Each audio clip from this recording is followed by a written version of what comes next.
नमस्कार दोस्तों, यह स्टैटिक्स का क्लास है। आपका हमारे चैनल पे स्वागत है। यदि आपने चैनल को सब्सक्राइब न किया हो तो सब्सक्राइब कर लें, और लाइक न करना हो तो यदि लाइक करना हो तो लाइक कर लें। मैं उल्टा बोल दिया। तो और टेलीग्राम लिंक भी ज्वाइन कर लें।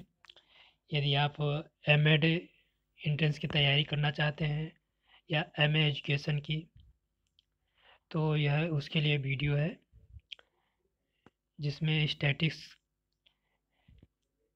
में क्या क्या आता है उसके बारे में, उससे संबंधित यह क्लास है। इसमें हम आज चर्चा करेंगे सामान्य संभावना वक्र, नॉर्मल प्रोबेबिलिटी वक्र या एनपीसी। तो सामान्य वितरण का अर्थ एवं परिभाषा देखते हैं। Meaning and definition of non distribution. किसी भी समूह की प्रकृति सामान्य की ओर झुकी होती है। उदाहरणार्थ, यदि छात्रों को बुद्धि लब्धि के आधार पर निम्न बुद्धि, सामान्य बुद्धि और उच्च बुद्धि वर्गों में विभाजित किया जाए तो सर्वाधिक संख्या सामान्य बुद्धि के छात्रों की होगी। ये सामान्य बुद्धि, यहाँ से क्वेश्चन बनता है कि अगर ये एनपीसी खींचा जाए तो सबसे ज़्यादा सामान्य बुद्धि के छात्र पाए जाएंगे। निम्न बुद्धि एवं उच्च बुद्धि छात्रों की संख्या कम होगी, इनकी संख्या कम होगी। और यह भी देखा गया है कि समान बुद्धि के छात्रों की तुलना में जितने छात्र निम्न बुद्धि के होते हैं, लगभग उतने ही छात्र उच्च बुद्धि के होते हैं। यानी निम्न बुद्धि के छात्र और उच्च बुद्धि के छात्र समान होते हैं। अधिकतर परीक्षाओं के परिणाम भी यह बताते हैं कि अधिकतर छात्रों के प्राप्तांक औसत की ओर झुके होते हैं, यानी औसत की ओर झुके होते हैं, यानी सामान्य बुद्धि की ओर झुके होते हैं। यह भी देखा गया है कि जितने छात्र औसत प्राप्तांक से अधिक अंक प्राप्त करते हैं, लगभग उतने ही छात्र औसत से कम अंक प्राप्त करते हैं। जितने छात्र औसत से ज़्यादा प्राप्त करते हैं, उतने छात्र कम प्राप्त करते हैं। इतना ही नहीं, अपितु औसत से अधिक अंक प्राप्त करने वालों के प्राप्तांक औसत से जिस अनुपात में बढ़ते हैं, औसत से कम प्राप्त करने के प्राप्तांक लगभग उसी अनुपात में कम होते हैं। यानी जिस अनुपात में उस तरफ बढ़ रहे हैं, उस अनुपात में एक तरफ घटते हैं। जब दोनों ओर के प्राप्तांक के बढ़ने व घटने का यह अनुपात एकदम समान होता है, तो प्राप्तांक को ऐसे वितरण को सामान्य प्राप्तांक वितरण कहते हैं। क्या कह रहा है, फिर से सुनिए। जब दोनों ओर के प्राप्तांकों के बढ़ने व घटने का यह अनुपात एकदम समान होता है, यानी यह अनुपात समान रहेगा, तो प्राप्तांक ऐसे वितरण को इसी को सामान्य वितरण कहते हैं। तो आवृत्ति वितरण ताल क्या है, तो इसमें वर्ग और आवृत्ति में क्या है यह तो नहीं पूछा जाता। ठीक, तो यहाँ पे नीचे आइए। जब किसी परीक्षण पर किसी समूह के प्राप्तांक मध्यमान के दोनों ओर एकदम समान रूप अनुपात में वितरित होते हैं, तो प्राप्तांकों के इस वितरण को समान वितरण कहते हैं। यह भी एक परिभाषा है। जब किसी परीक्षण के किसी समूह के प्राप्तांक मध्यमान के दोनों ओर यानी मध्यमान के दोनों एकदम समान अनुपात में रहते हैं, मध्यमान के दोनों समान अनुपात में रहते हैं, तो इसे समान वितरण कहते हैं।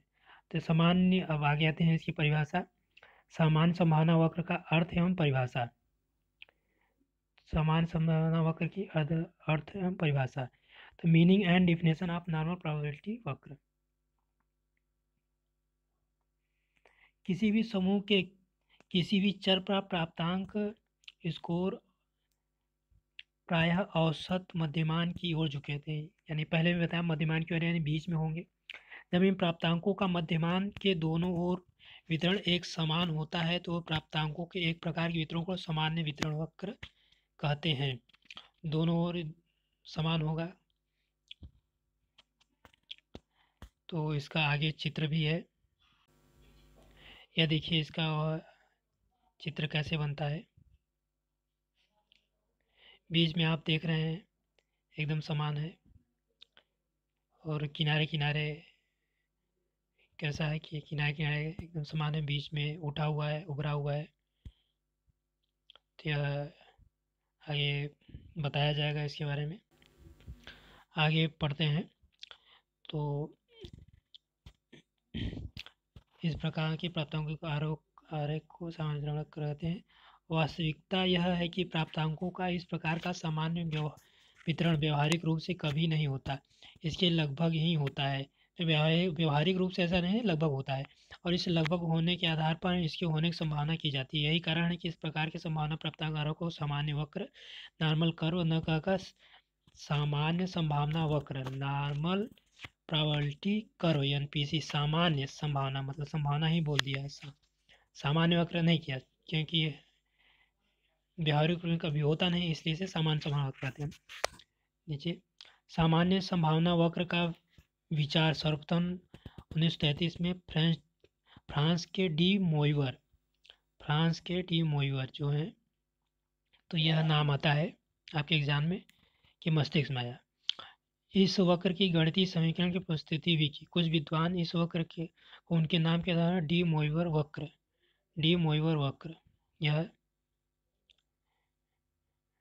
यह पूछा जाता है, डी मोइवर कहते हैं। और इस प्रकार का वक्र गणितीय प्रयोग सर्वप्रथम जर्मनी के कॉलिस गॉस ने किया। प्रयोग जो है जर्मनी के खगोले गॉस ने किया, ठीक।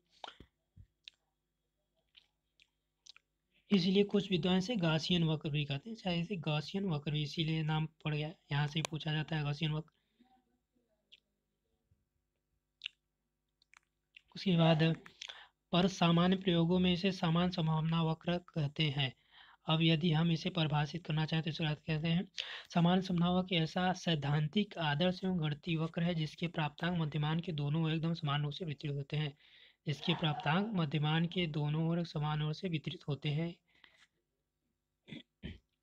अब इसकी विशेषता की बात करते हैं। विशेषता क्या है? सामान्य संभावना वक्र की विशेषताएं, properties of non probability curve. पहली विशेषता, सामान्य संभावना वक्र मध्य वाले भाग तथा दोनों ओर सीमांतों पर सममित होते हैं। सममित क्या होता है? इसकी आकृति घंटाकार बिल शेप्ड होती है। चित्र संख्या 1। अभी चित्र संख्या फिर से पढ़ते हैं। सामान्य संभावना वक्र मध्य वाले भाग तथा दोनों ओर सीमांतों पर सममित सिमेट्रिकल होते हैं। मतलब क्या जैसे ये होता है, यहाँ से ऐसे सिमेट्रिकल। यदि ऐसे बीच में पार्ट कर देंगे तो दोनों एक दूसरे पे ओवरलैप हो जाएंगे, आधा इधर आधा इधर, बीच से काट दें तो इसी को सिमेट्रिकल होते हैं, समान होते हैं। इसकी आकृति घंटाकार होती है, बेल शेप। ये देखिए घंटाकार है, बेल की घंटी की तरह, घंटी ऐसी ही होती है ना, घंटाकार होती है, यही कह रहा है। उसके बाद समान संभावना वक्र की रेखाएं दोनों छोरों पर यक्ष अक्ष को न तो स्पर्श करती हैं न ही अक्ष के समांतर होती हैं। यह साधारण वक्र के अनंत तक बनी रहती हैं। जो इसका चित्र होता है ऐसे ऐसे ऐसे, कभी स्पर्श नहीं करती, न ही समांतर होती हैं, ठीक। कभी स्पर्श नहीं करती, समांतर नहीं होती। यहाँ पे आके समांतर नहीं होती, किनारे किनारे यहाँ समांतर नहीं होती। यह तो हुआ दूसरा पॉइंट। अब एक तीसरे पॉइंट की चर्चा करते हैं। तीसरे पॉइंट में क्या बोलता है? सामान्य संभावना वक्र के मध्य वाले भाग में अधिकतम आवृत्तियां होती हैं। ये देखिए मध्य वाले भाग में, यही मध्य वाला भाग है, अधिकतम आवृत्तियां होती हैं, तो ज़्यादातर चीज़ें यहीं केंद्रित रहती हैं, ठीक। मध्य से जैसे जैसे दाईं ओर और बाईं ओर बढ़ते हैं तो आवृत्तियों का आकार एवं विस्तार एक निश्चित क्रम से धीरे कम होता है। इधर भी निश्चित क्रम से घटने लगता है, इधर भी निश्चित क्रम से घटने लगता है, और सिरों पर न्यूनतम हो जाता है। और सिरों पर यानी इधर, यहाँ दोनों साइड न्यूनतम हो जाए, कम से कम हो जाता है। और चौथा पॉइंट की बात करते हैं। समान संभावना वक्र में केंद्रीय प्रवृत्तियों मध्यमान, मध्यांक, बहुलक यानी मीन मीडियन मोड के मान समान होते हैं। यहाँ पे देखिए ये लिखा हुआ है, समान होते हैं, मीन मीडियन मोड समान होते हैं, तथा वक्र के मध्य बिंदु पर स्थित है। एकदम मध्य बिंदु पर ही स्थित होते हैं ये तीनों, यहाँ पे ही स्थित होते हैं। ठीक, ये तो चौथा पॉइंट हुआ। पांचवा पॉइंट की बात करते हैं। सामान्य संभावना वक्र न तो बहुत चपटा होता है, न ही बहुत नुकीला होता है। ये देखिए, क्या यहाँ नुकीला है? ऐसे ही आराम से गया है। अब ऐसा तो नहीं है कि यहाँ से गया ऐसे ज़्यादा तो एकदम नुकीला हो जाता है, ऐसा नहीं है। ठीक, और न तो अधिक चपटा है। चपटा का मतलब एकदम ऐसे चपटा हो जाए, एकदम चपटा हो जाए, ज़्यादा चपटा भी नहीं है। ठीक, यही कहना चाहता है 5 पॉइंट। औसत ऊंचाई वाले इस वक्र का वक्रता गुणांक, वक्रता गुणांक याद कीजिए, ये ज़्यादा जरूरी है। ये कई बार पूछा गया है। 0.263, जिसे इंग्लिश में KU यानी कुर्टोसिस कहते हैं। Coefficient of कुर्टोसिस, KURTOSIS 0.263, 0.263, 2/3 6। ठीक, याद करने का तरीका 2/3 6, तो ऐसे याद कर सकते हैं इसको। तो ये तो हुआ पॉइंट नंबर 5 की बात। सामान्य संभावना वक्र सममित सिमेट्रियल होते हैं। सिमेट्रियल मैंने बताया, जैसे यहाँ से बी से काट दें तो दोनों दोनों के एक दूसरे पे ओवरलैप हो जाएंगे। ठीक, इसलिए इसका विषमता गुणांक, कोफिशिएंट ऑफ स्क्यूनेस, विषमता गुणांक स्क्यूनेस शून्य होता है, शून्य होता है, अर्थात यस के बराबर 0। यह भी याद करिए। 7 पॉइंट की बात करते हैं। सामान्य संभावना वक्र के x अक्ष को मानक विचलन के आधार पर 6 भागों में विभाजित किया जाता है। मानक विचलन क्या है? रो, मानक विचलन। जैसे यहाँ चित्र में देखिए, +3 रो, +2 रो, +1 रो, -1 रो, -2 रो, -3 रो, 6 है ना, 6 भागों में विभाजित किया जाता है। मध्य बिंदु से 3 भाग दाईं ओर और 3 भाग बाईं ओर। देखिए, मध्य बिंदु यह है, दाईं ओर 3 है, बाईं ओर 3 है। ठीक, दाईं ओर के 3 भाग मध्य बिंदु से क्रमशः +1, यह +1 है, +2 है, +3 है। ठीक, और बाईं ओर के 3 भाग मध्यमान से, यहाँ से लेफ्ट से -1, -2, -3, ये 3 है। ठीक, पर होते हैं। यह 7 पॉइंट हो गया। आप 8 पॉइंट की बात करते हैं। समान समवक्र के मध्य के दोनों ओर के भागों में आवृत्तियों का वितरण का विस्तार समान रूप से 50% 50% होता है। समान समवक्र के मध्य के दोनों ओरों के भागों में, मध्य ये है, इसके दोनों ओर यानी इधर इधर 50-50% रहेंगे टोटल। तो यह भी पूछा जाता है। 50-50 बी से काट देंगे, से चित्र से ही देखने से लग रहा है 50-50 हो जाएगा। 9 पॉइंट, अधिक सामान्य संभावना वक्र के मध्यमान बिंदु पर स्थित कोटि की ऊंचाई अधिकतम होती है। कोटि की यानी यहाँ पे ऊंचाई अधिकतम होती है, तथा यह कुल आवृत्तियों की 0.3989 होती है। 0.3989, यह भी आप याद कर लें, यह भी पूछा गया है कई बार।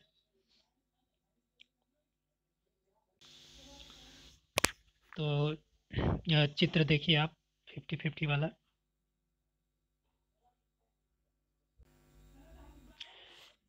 देखिए, यहाँ से आधे 50 इधर, आधा 50 इधर, और इसकी मैक्सिमम ऊंचाई है, देखिए आप यहाँ पे 3984, ये मैक्सिमम ऊंचाई इतनी होती है। ठीक, अब आते हैं 10 नंबर पॉइंट की बात करते हैं। समान समाना वक्र मध्यमान से एक मानक विचलन ऊपर व नीचे, अर्थात +-1 रो अपनी दिशा परिवर्तित करता है। यानी ये +1 यहाँ पे है, -1 यहाँ पे है, यहीं की बात कर रहा है। दिशा यहाँ से यह नीचे चला जाता है इधर ये नीचे चलाता है, यही कह रहा है दिशा परिवर्तन करता है।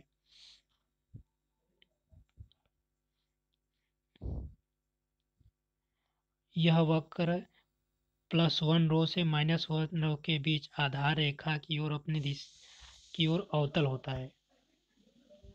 किधर कर रहा है? +1 से -1, +1 ये -1, अवतल अवतल यानी ऐसे ही है। देखिए इधर इधर इधर है, इधर इधर की ओर, इधर की ओर, इधर की ओर, इधर की ओर आधार रेखा ये है ना, आधार रेखा ये है, इधर अवतल की ओर है।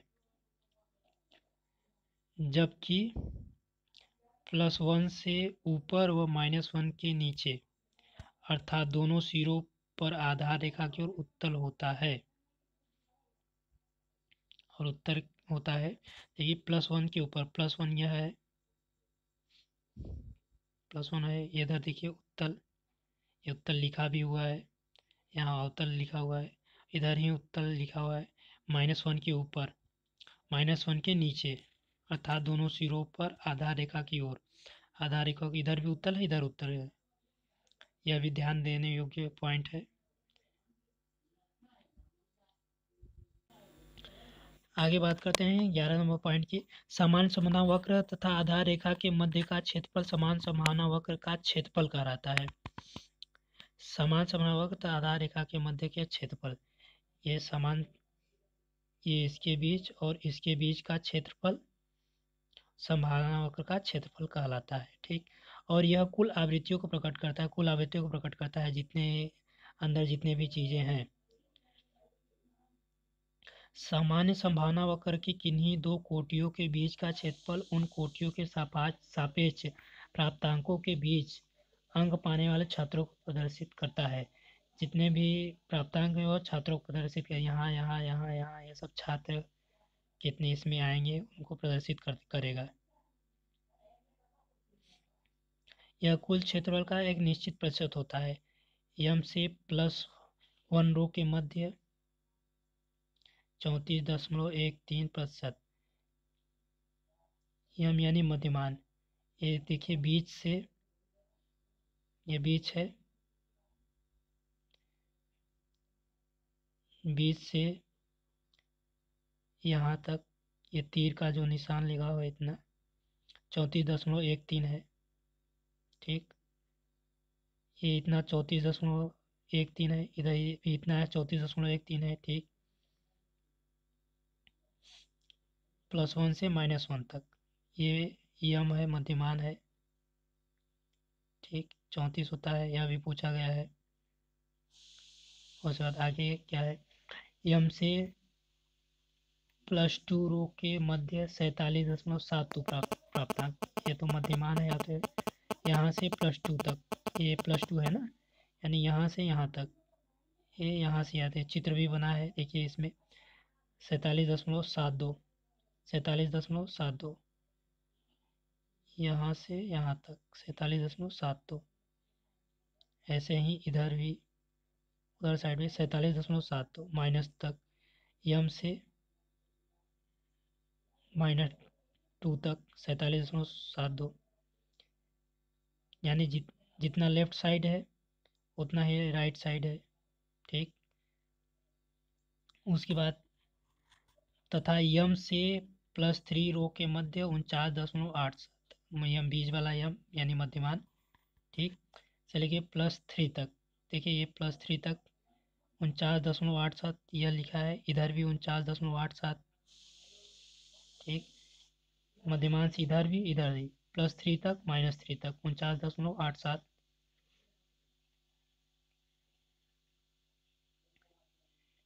ज़्यादातर सवाल यहीं से बनते हैं। 11 नंबर पॉइंट, 11 नंबर के पॉइंट से बनते हैं।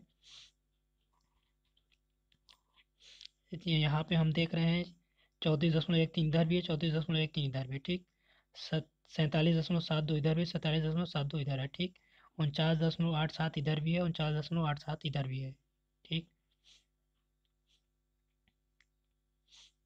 आगे पढ़ते हैं।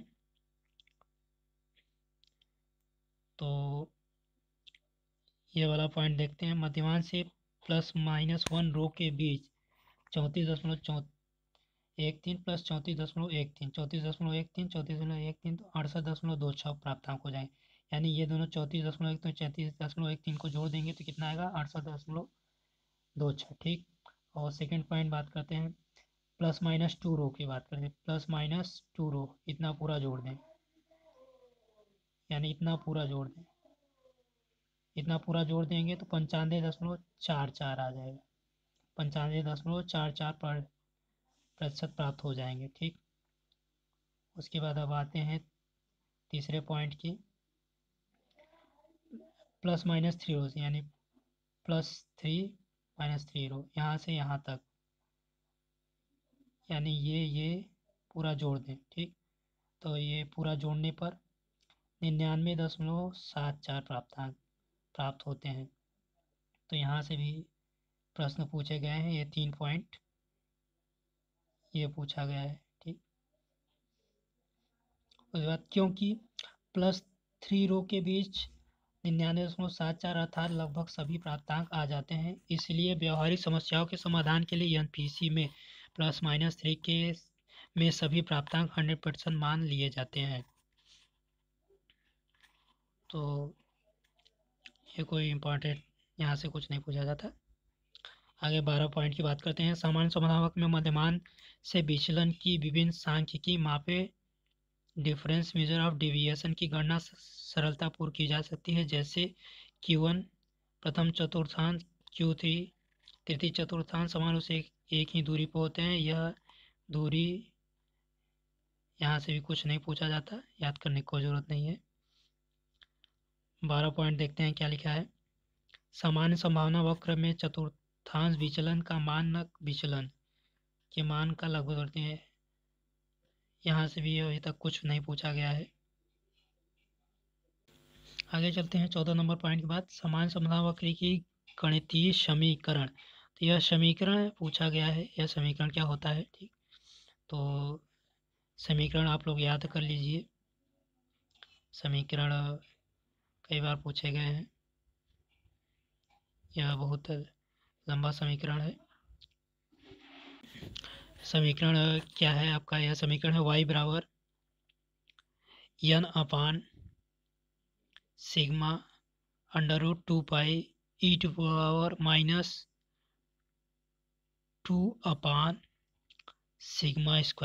जिसमें y बराबर x बिंदु पर स्थित कोटि की ऊंचाई, x मध्यमांकों से प्राप्तांक की दूरी, x बराबर जो बराबर capital X minus capital M, रो प्राप्तांकों का मानक विचलन, n कुल आवृत्ति, n स्थिरांक का मान यानी 3.1416 पाई का मान, e स्थिरांक जिसका मान 2.71828। तो ये सब तो इसमें से यह जो समीकरण है यही एक बार पूछा गया है, तो समीकरण याद कर लें। तो दोस्तों यदि आप लोगों को यह वीडियो अच्छा लगा हो तो अपने दोस्तों को भी बताएं, लाइक करें, शेयर करें, सब्सक्राइब करें। और यदि आपने टेलीग्राम लिंक ज्वाइन नहीं किया है तो टेलीग्राम लिंक भी ज्वाइन करें, और टेलीग्राम पे जाके इस ग्रुप पे टेलीग्राम पे जाके सर्च करेंगे तो वहाँ पे वह दिखाई देगा।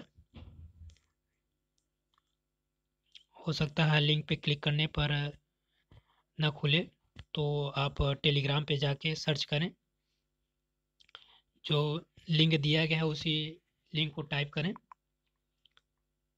तो वहाँ पे ज़रूर दिखाई देगा। यदि तो इसी के साथ आज का वीडियो इतने ही, आगे भी शेष आगे अपलोड किए जाएंगे। तो जय हिंद, जय भारत।